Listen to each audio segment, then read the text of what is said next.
이 사람들은 바울이 현 세상은 머지않아 사라지고 말 것이라고 믿는다고 짐작합니다.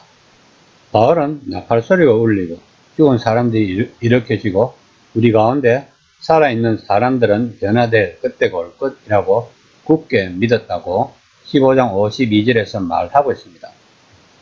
이 편지를 쓰고 있는 지금 바울은 이런 사건들이 자신이 살아있는 동안에 일어날 것이라고 예상하고 있습니다.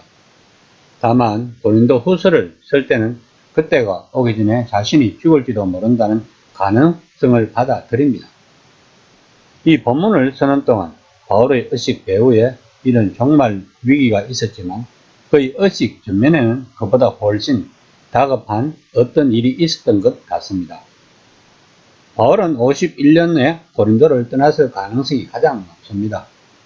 그리고 이 편지를 쓸 때쯤 그 시대의 다른 사람들이 그를 남긴 것을 보면 식량이 심각하게 부족했다고 이야기를 합니다. 많은 로마 시민과 식민지 백성은 위대한 로마 제국이 자신들을 안전하고 건강하게 풍족하게 지켜줄 것이라고 믿었습니다. 그런데 느닷없이 음식이 바닥났습니다. 특히 가난한 사람들이 힘들었습니다. 고린도의 그리스도인들은 대부분 가난했다고 1장 26절에서 말하고 있습니다. 바울은 이 당장의 위기와 더불어 궁극적 위기, 곧 주님이 재림하시는 때 둘 다를 언급하는 것 같습니다. 즉 현재의 위기가 곧 지나가서 풍성한 음식이 넘쳐난다 해도 그들에게 아직 맞닥뜨릴 종말의 위기가 남아있다는 것입니다. 그러므로 그리스도인들은 세상이 영원히 이어질 것처럼 현실에 안주하지 말라는 것입니다. 7장 25에서 26절 말씀입니다.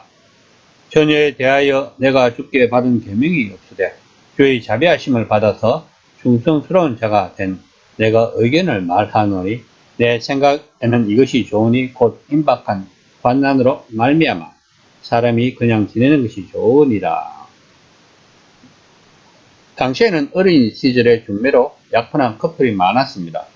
소녀들은 사춘기가 지나자마자 12살 전으로 결혼하는 경우도 많았다고 합니다. 그러므로 결혼을 하지 않은 고린도 그리스도인들은 결혼에 대한 압박을 많이 받았을 것입니다. 그런데 현 상황은 식량난에 심한 때였습니다. 이는 상황에 맞게끔 지혜롭게 처신을 하라는 것입니다. 7장 27절에서 28절 말씀입니다. 내가 아내에게 매였으나 노이기를 구하지 말며 아내에게서 노였으나 아내를 구하지 말라. 그러나 장가가도 죄 짓는 것이 아니요 처녀가 시집가도 죄 짓는 것이 아니로되 이런 일들은 육신에 고난이 있으리니 나는 너희를 아끼노라. 당시 극단적인 독신주의자들은 결혼이 일종의 죄라고 주장하였지만 바울은 결혼은 결코 죄가 아님을 강조하고 있습니다. 바울이 강조하고 있는 것은 식량난과 예수를 믿는다고 해서 압박을 많이 받고 있는 이런 상황에서 결혼하면 더 많은 스트레스를 받게 될 수 있으니 가능하다면 지금은 결혼을 하지 말라는 것입니다. 7장 29절에서 30절 말씀입니다. 형제들아 내가 이 말을 하노니 그때가 단축하여진 고로 이후부터 안에 있는 자들은 없는 자같이 하며 우는 자들은 울지 않는 자같이 하며 기쁜 자들은 기쁘지 아니한 자같이 하며 매매하는 자들은 없는 자같이 하며 본문에서 이야기하는 때가 단축하여진 거로는 재림이나 죽음의 때가 아니고 고린도 교회에 닥칠 특별한 재난을 가리킨다고 볼 수 있습니다. 이 고난의 때에 성도들이 어떻게 살아가야 할 것인지에 대해 구체적인 신뢰를 제시하고 있습니다. 부부간에 법력 생활을 하라는 것이 아니라 앞날을 내다보며 육신적인 생활보다는 영적인 일에 더욱 집중하라는 의미이며 이 세상의 희로애락 또한 하나님 나라에서의 영원한 기쁨이 기다리기 때문에 이 세상의 감정에 너무 의지하지 말며 재물에 너무 집착하지 말고 하나님 나라의 도래를 기다리면서 항상 자신의 가진 것을 비우며 살라는 것입니다. 7장 31절 말씀입니다. 세상 물건을 서는 자들은 다 서지 못하는 자 같이 하라. 이 세상의 외형은 지나감이니라. 세상은 영원한 것이 아니라는 것입니다.